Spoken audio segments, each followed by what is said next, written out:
Hi guys, welcome back to another video. In this video, Tom and I are going to be talking about the pros and cons of niching down in SMMA. So Tom, it's a very common initial question from when people start an SMMA. They're like, Harry, like which niche do I go into? Is it important to niche? And it's one of those topics where people get really flustered over, don't they? Yeah. It's kind of like, I kind of club it into getting the perfect website, the perfect domain, or the perfect logo, when in fact it's not. It's very easy to just change up as you go and find until you find something that works. If we look at the pros and cons of niching down, let's talk about, well, first of all, what is niching down? So we need to discuss that. So people listening to this, or you listen to it on Apple Music, or you're watching us, on YouTube, what is niching down? So do you just want to explain what niching down is? So essentially, niching down is choosing a particular industry that your business is then going to offer. And people, I can't remember who says it, but it's, a business that services everybody ends up servicing nobody. So you need to choose an industry that you're going to almost become an expert in, at least initially, so that when we're going to go into the pros and the cons of it, but it does help you out massively for a number of different reasons. But you're essentially, choosing a specific pocket of the business world that you're only going to go after. For example, you might only go after dentists. You might only go after hair transplant clinics or kitchen fitters or landscapers. That's your niche or niche or whatever you want to call it. Yeah, that's exactly it. Yeah. Okay. So let's dive into the pros. Like, what's the good positive things about niching down, and how is that beneficial if you're going to start a social media marketing agency, or let's just break it down to a digital marketing agency, whatever it is you want to say. Like, okay, what's the benefits? We're going to niche down. Why would we do it? Let's talk about it. So should I just kick it off with one of the pros? Okay, so in terms of one of the good things about niching down is, like Harry just said, you become very knowledgeable in the industry. So let's just pick an example again, because examples help us understand. So let's go with real estate. What we call in the UK estate agents. In the US, they call them real estate agents. If you're just focusing your marketing efforts and your marketing services around working with real estate agents, you're going to understand what kind of works in terms of your ads that gets leads for that business, or what ads are great to run as brand awareness ads. You'll understand what your audience sort of responds to. You're going to be able to understand the market, so some of the restrictions that are financial restrictions that are put on you, what your client will expect, because you've heard it a million times, and they'll probably say to you, I expect this and that, or I need you to do this and this, and you'll be like, yeah, I've been there, done it, bought the t-shirt, I know what I'm doing. So you become knowledgeable in the industry itself, in the service they offer. That's one positive. I would say it's a time saver too. So when you're putting together the actual service delivery, you have already done some of the service delivery in the same way for the same type of clients. Therefore, your repetition of work is less.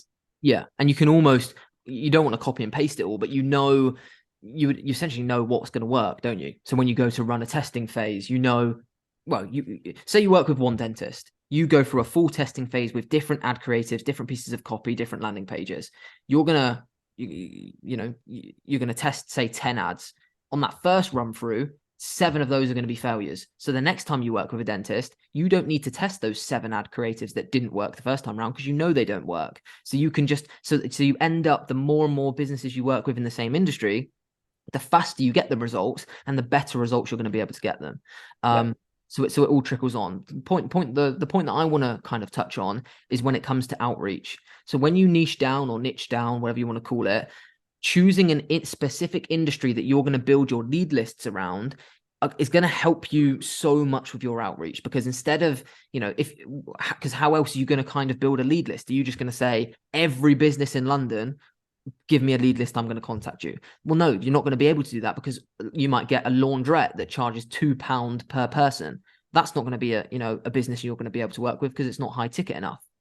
So when you choose a specific industry, you know that every person on that list is almost 70% qualified to work with you because you know that industry is qualified. So you almost have to qualify an industry before you work with it, because some industries just aren't going to be worth going after. Their profit margins might not be good enough to work with. I don't know, the business owner might be just physically impossible to get hold of, or that industry might just not need to be marketed. It's like some businesses, for whatever reason, because of demand, because of supply, they don't need to market their business as much as other businesses do in other industries. So the demand's different in different industries. So there's loads of different things that you need to think of when it comes to your outreach that might affect the success of that outreach. So if you can build a lead list of 2,000 people in an industry you know is already qualified to work with marketing agencies, it's going to make your job a hell of a lot easier. Not only that, I think it then comes down to the point of, once you've got a client in one of the industries, how easy is it going to be to get other clients in that same industry when you can leverage those results? So Tom, like we have a full sales team now, but 6 months ago, we didn't do a single bit of outreach, did we? No, and our agency was growing month on month on month on month without doing any outreach. That's because we were leveraging the results we were getting for clients with a referral scheme and the other strategies we had in place to leverage those results to get other clients in the same industries. So if you're kind of, especially at the beginning, this is more important. If you're going for, getting a landscaper there, hair transplant clinic there, it's going to be harder to leverage those results against other people in that industry. So say your first client's a dentist, getting a second client that's a dentist is going to be so much more. It's going to be so much easier than getting a second client, which is a kitchen fitter, because that kitchen fitter, you've got one testimonial, you've got one case study, you've got one set of results. What's that case study, or where's that case study, going to hold more weight? With another dentist, where they can see exactly the type of results you could get for them, or a kitchen fitter that's like, I've got to read through the lines here, I can see how the strategy works, etc. So it also, massive benefit there. I think that's a really important one. And like testimonials, when you get testimonials from, let's go back to the real estate example, or even the dentist example, and you're trying to win the other dentist, when you get video testimonials, it's quite reassuring for the client you're trying to win to go, hey, these people are in your industry and they rave about me, and this is they're talking about my service delivery and how good it is. Have a watch of it, and it does the talking for you, like Harris has said. So in terms of niching down, that's a massive benefit. I think one of the third or fourth points, because we kind of merged them all, one of the fourth points of a positive of niching down is immediately you become put yourself in the client's shoes, even without testimonials. Like, they don't know anything about you, but you've said that you are a specialist in the dentist or the real estate industry. It instantly gives them the idea that you are qualified and you are understanding of their industry, even before you've started talking.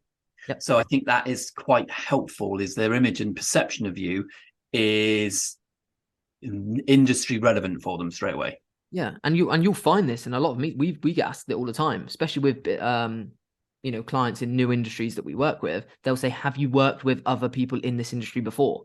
That's a common question that they ask, and that's them trying to figure out whether you're knowledgeable, the lingo, how the business operates, especially people like mortgage firms or law firms, because there's lots of logistical things you need to understand about the social media platforms. For example, if you're advertising mortgages for a mortgage firm, there's lots of small print you have to include on every single one of your social posts, every single one of your ad creatives.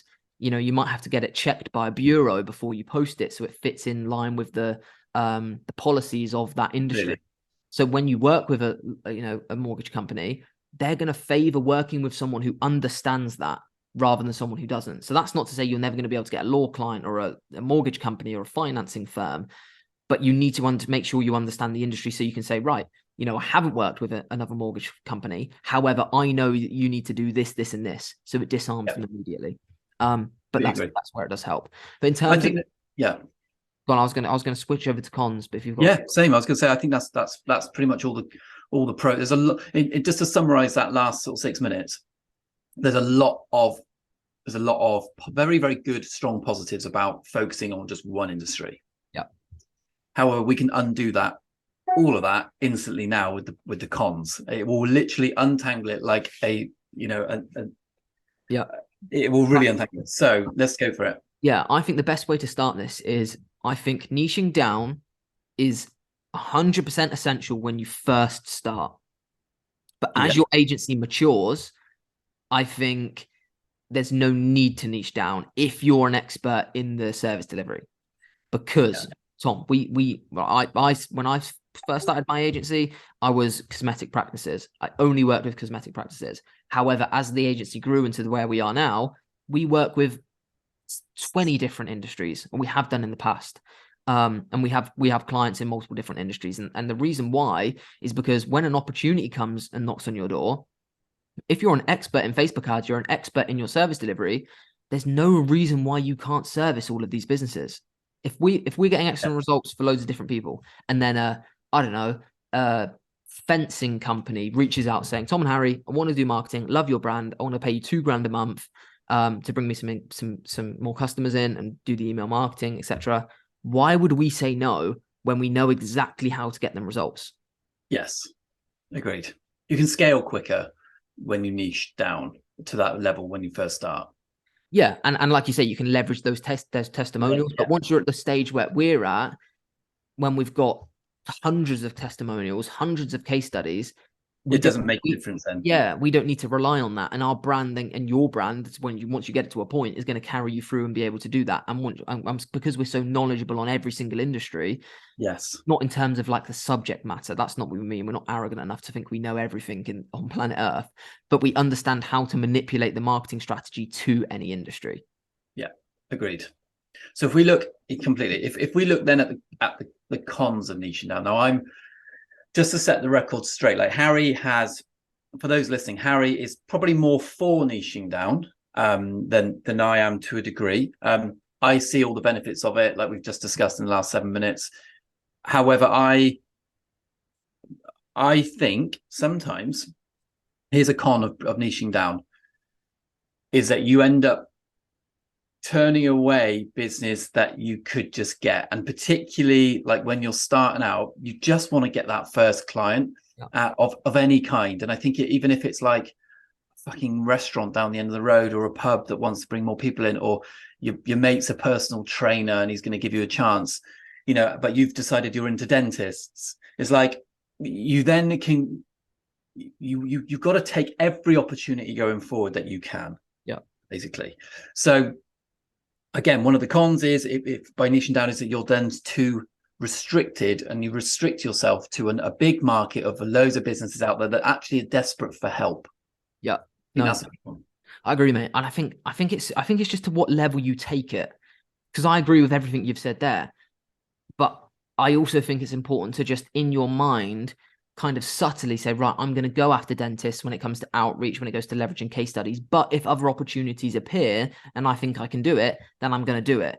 But I think when people go down the route of, right, I'm going to name my agency dentalmarketing.com. Right. So that's going to be something we need to talk about. Is if you are, Harry's right, if you are then naming your business around your niche, then you have huge problems. You do. Because let's say the dentist and the real estate business, let's just say that there are two things there. You're working in dentist and you've called yourself implant dentist for you marketing, or whatever it fucking is, right? Then you want to get into real estate, but they're then working with a business that's named after a dentist practice. You would never ever, you'd be and instantly make that assumption that they are not suitable for me and my business because they are specialized in a particular industry. And you are really tying your hands together for no reason at all. Not only that, mate. Once your agency gets to a certain point, and people watching this who have successful agencies will realize this, your best outreach method, once you probably get past 10K a month, is referrals. You could your agency will grow. Your agency will grow and grow and grow as long as you have the capacity to take on more clients purely out of referrals. If you're doing a good job, if you're not getting any referrals, that's a clear indication that your service delivery isn't correct. Yeah, or it's not good enough. So if you're going to name yourself dental marketing or implants marketing for you or whatever, you're literally closing off your best outreach method that any agency or any business has, which is word of mouth, because every dentist is going to know 5 business owners. Every real estate agent is going to own 5 business owners. And those 5 business owners aren't all going to be other dentists, aren't all going to be other real estate agents. We got on a call 4 weeks ago with a spa owner, and she referred us a lawyer, someone who owned a law firm in Manhattan. So if we were spa businesses, spa marketing for you.com, she wouldn't have referred us to that law firm. No, she wouldn't have. Yeah, you're right. So you're immediately cutting off your best sales resource, which is word of mouth. Yeah. I think that, yeah, it's so interesting, isn't it? And I think the next one I would say on that is when you're niching down, you have to be then careful about what businesses you're working with geographically. Yeah. So if you are in the real estate niche, okay, and you're working with estate agents in US or UK, and they are selling houses within a 20-mile radius of their hub, their HQ, you'll then ring in customers in the same state or county, city, whatever. Say London. Now, London's a big ass place, we know, as is, you know, Chicago and all the other places in the world. But it can become very, very small the more you're touching bases with lots of people and you're catching areas of the geographic globe. And if you're niching down, you have to be careful that you haven't already got a client in this place that is overlapping with this place, and you have to be aware geographically of where they are. Otherwise, you're marketing two businesses on the same patch, and that is counterproductive. It's also very dangerous in terms of if they see any aspect that their brand is being sort of mimicked. That's what I was going to say, mate. Even removing the same geographical location, we've literally seen it firsthand. Where with an ex-client of ours had been working with us and another agency. And this other agency it was a dental practice, they were working with this dental practice, which was in London, and they were working with 6 or 7 other dental practices all up and down the UK. They didn't advertise in the same geographical location. However, because they were working with so many marketing practices, it felt like their creativity had hit a limit. So they couldn't recreate. They didn't have like the creative capacity to recreate new ads, new landing pages, new sales funnels. So everything looked exactly the same for 7 dental practices across the UK, and customers. This is how bad it is. This is so bad. Customers started screenshotting all of the ads that this agency was running for these different dental practices, putting them in dental Facebook groups, and basically just like absolutely hammering them, saying how like unoriginal are these dental practices getting now, using the same ads, the same landing pages. And my client saw this and her brand being attached to this in a Facebook group, and she was like, this is fucking terrible. Like, I'm being whacked. Yeah, it's bad. This agency's not creative. So when you niche down and you like say you're only going to go after dentists in the UK, if you want to get to 30k a month, you're going to be working with, I don't know, 20 dental practices in the UK. You're going to have to reinvent the wheel 20 times with how to position an Invisalign offer, which I can tell you is fucking tough for 4 dentists, let alone 20. Yeah. That's a really important thing for people to understand when you're niching down, is that it does create, although it's you're following more of a blueprint of consistency, it can bite you in the ass, or bite you in the butt, as they say. So I think you just got to be really, really careful. Yeah, I think the final one is if you're good at what you've got to think about is there's an overall marketing strategy. There's a digital marketing strategy that works irrespective of whether it's e-com, whether it's lead gen, whether it's a dental practice, whether it's a fucking shoe shop. There's a marketing blueprint of how to increase sales and leads. Can I just, at that point, I just want to tell everyone that if you don't know anything about marketing and you're going into an SMMA, that's fine. Okay, that's totally fine, because you will learn about marketing. What you should all do, we actually should do a fucking video on this, mate, and maybe we might, but you need to understand the basic principles of marketing. We never talk about it, but there are 4 basic principles of marketing. There's actually 7, right? It was 4 and then it got extended to 7. And they are called the 4 P's of marketing. So you've got product, price, place, and promotion. They're the standard 4. There are now 7, and I could expand on all of them. But you do kind of have to understand that. And Harry's just said it right there. Like, you need to understand your price points and your marketplace and things like that for you to really get the best of your niche. But the actual principles are the same whether you're working with fucking car dealership, Yep. real estate agent, ecom brand, Invisalign supplier, hair transplant clinic, medical spa, restaurant, hotel, whatever. You can Yep. see they're just ones I've named off the top of my head. Can you imagine do you understand how many businesses there are in this world? It's a fucking Yeah. ocean of opportunity. Even taking it a step further from the marketing mix, like you've got the testing strategy of Facebook ads, how to structure sales funnels, that stays the same for every business. The testing strategy for an ad campaign on Facebook is the exact same whether you're running it for an e-commerce brand or a dentist or a hair transplant clinic. It's the same testing strategy. It's just the subject matter is different. Same way with a lead generation sales funnel. A lead generation sales funnel is the exact same structure for any industry. It's just what you put on there, the offers are all different. So it's once you understand that structure, once you understand the blueprint of how to market a product or service online, you can do that for any industry. It's just the subject matter and manipulating that subject matter to fit your strategy, which is how you work with any industry. The last point I want to make on the cons, and this is really important, really, really important, and we'll probably sign off on this one, is if you're putting all your eggs in one basket on one particular niche, right? And you've only learned one platform to advertise on. What we have actually seen in the last 12 months is Facebook, Meta, Instagram, we're going to call it Meta because that's the overall umbrella. Meta have actually, with car dealerships, as an example, not allowed you to run ads for car dealerships. Am I right in saying that? It was last year, wasn't it? Or there was a major change, whatever it was. There was a major, because you still can, but you just have to change. It has to come from a personal page or something rather than a group page. Whatever it was, let's say, for example, you're working with dentists only, and you see it online all the time. You know, we specialize in dental, more patients. If that platform, Meta, go, do not, it's become a very unregulated world in the dentist industry, the before and after shots are not genuine, this is damaging our platform, they can, at a drop of a hat, not allow dentists to advertise on social media. Yep. What are you going to do? Yeah. You've got 10 clients who are all dentists. You need to find another way now of marketing them, and you've niched down so much and you're so heavily reliant on one platform, which we massively advise people not to be.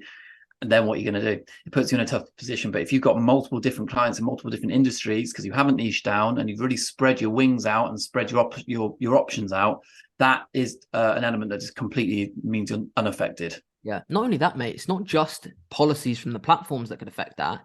It's like, you've got to think, like we always say, SMMA and us making videos like this isn't going to affect how profitable SMMA is and how good of an industry it is. However, when gurus online or courses or whatever teach the strategies around a specific industry, like 2 or 3 years ago, every single guru, every single YouTuber who spoke about social media marketing told you to go after dentists. It was the hottest industry.